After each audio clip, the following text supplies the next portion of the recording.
안녕하십니까. 진보TV 양평입니다. 많은 유튜브 채널 중에 저희 진보TV를 클릭해 주셔서 대단히 감사합니다. 오늘은 누구나 다 아는 세계적인 그룹 BTS, 우리의 방탄소년단, 그 다음에 삼성 세계 인류 기업이죠. 이재용 부회장과 관련된 뉴스 오늘 한번 다뤄보도록 하겠습니다.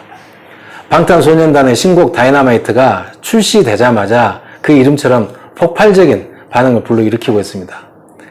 저도 그 노래를 들으니까 제 몸에 놓은 근육들이 툭툭 튀어나와가지고 막 칼군무를 쳐야 될 것 같은 그런 충동감이 느껴지더라고요. 저도 이런데 전 세계 젊은이들은 어떨까 생각을 해보니까 정말 대단한 노래인 것 같습니다.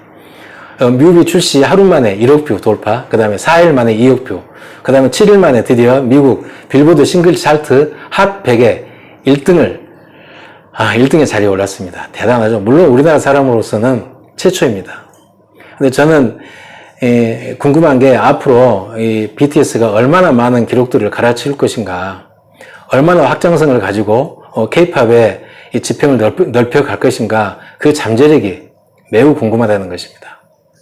그리고 또 BTS가 여러분 잘 알다시피 그 좋은 영향력, 선한 영향력들을 이 세상에 널리 이렇게 펼치고 있지 않습니까?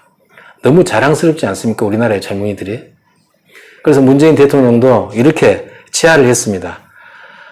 K-팝 자부심을 드높인 대단한 쾌거다. 코로나19 국난으로 힘들어하는 우리 국민에게 큰 위로가 될 것이다. 이렇게 치하했습니다. 그리고 미국 경제 전문지 포브스는 한마디로 이렇게 정리했습니다.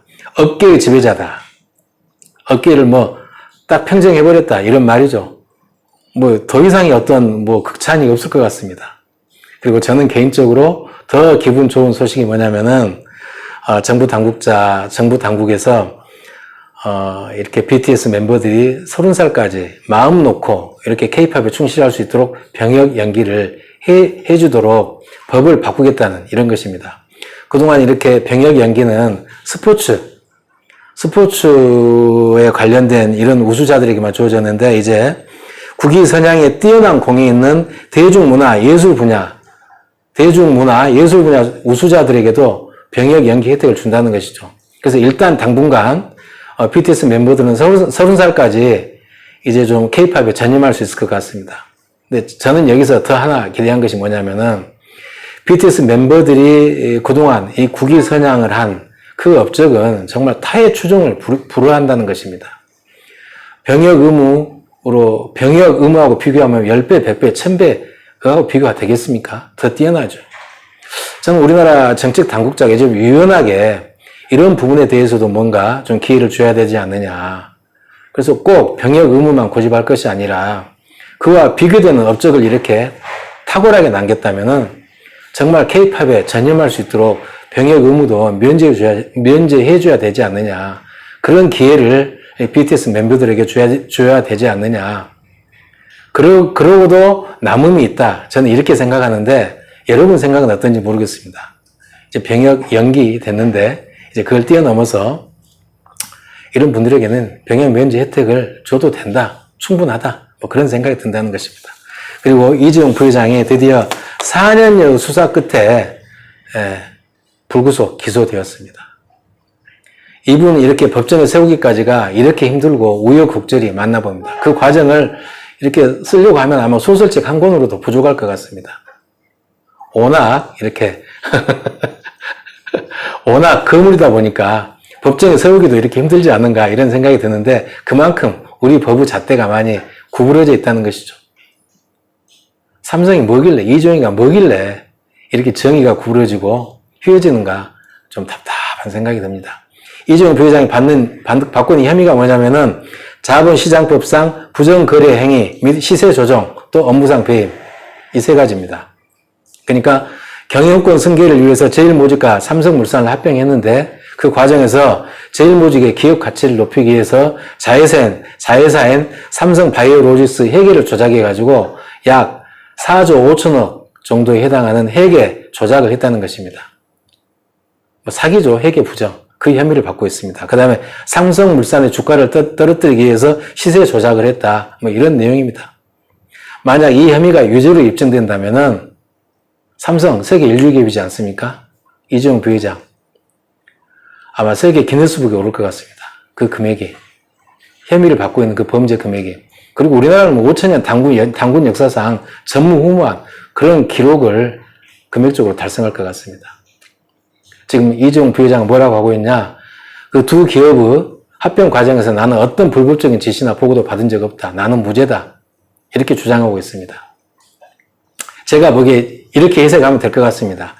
이재용 부회장이 자고 일어났더니 금고에 돈이 꽉 차서 그것도 부족해가지고 안방, 거실에까지 온갖 돈과 금은 보화가 가득 쌓였더라. 근데 나는 그거 모른다. 그 작물인지 모른다. 그냥 직원들이 알아서 했을 뿐이지 나는 모른다. 그래서 나는 무죄다. 이렇게 주장하고 있다는 것입니다. 그 주장을 법원에 재판을 받게 하기까지가 4년이나 걸렸다는 것입니다. 그 주장이 통했다는 것이죠. 지금까지 4년 동안. 근데 이제 어떻게 되겠습니까? 과연 또 통하겠습니까? 두고 봐야죠. 우리나라 사법부 저울은 얼마나 정의로운가, 얼마나 공평한가. 이제 국민이 판단할 시점이 됐다는 것입니다. 삼성은 정말 세계 인류 기업, 뭐 두말할 것도 없이 다 맞습니다. 근데 그 오너인 이재용 부회장은 이 저지른 혐의, 이게 혐의로 인해서 얼마나 부끄럽고, 정말 이게 범죄 혐의하고 그 범죄 규명과 상관없이 이 혐의를 받고 있는 것만으로도 우리나라를 대표해서 부끄러워해야 될 그런 사항이란 것입니다. 세계적인 뉴스거리죠. 기업은 세계 인류 뭐합니까? 그 오너는 도덕적으로 이렇게 망가져 엉망진창으로 의심을 받고 있는데, 혐의를 받고 있는데, 대한민국 부끄러울 일 아닙니까? 우리의 자랑스러운 젊은이 BTS하고 비교해 보시죠. 국위선양을 한쪽으로는 선한 영향력으로 그렇게 국위선양을 펼치고 있고, 삼성은 인류 기업인데 반해서 이재용 부회장은 반대로 세계 인류급 되는 그런 범죄 혐의를 받고 있지 않습니까? 기다려봅시다. 어떤 결과가 나올지. 이제는 우리나라가 더 이상 법의 잣대가 재벌들 앞에서, 특히 삼성 앞에서 휘어지고 구부러진 꼴 더 이상 안 봤으면 좋겠습니다. 법이 살아있다는 것을, 생생하게 살아있다는 것을 온 국민 앞에 제발 사법부는 보여줬으면 좋겠습니다. 오늘은 여기서 마치겠습니다. 제 이야기에 공감하신다면 구독 부탁드립니다. 끝까지 시청해 주셔서 대단히 감사합니다.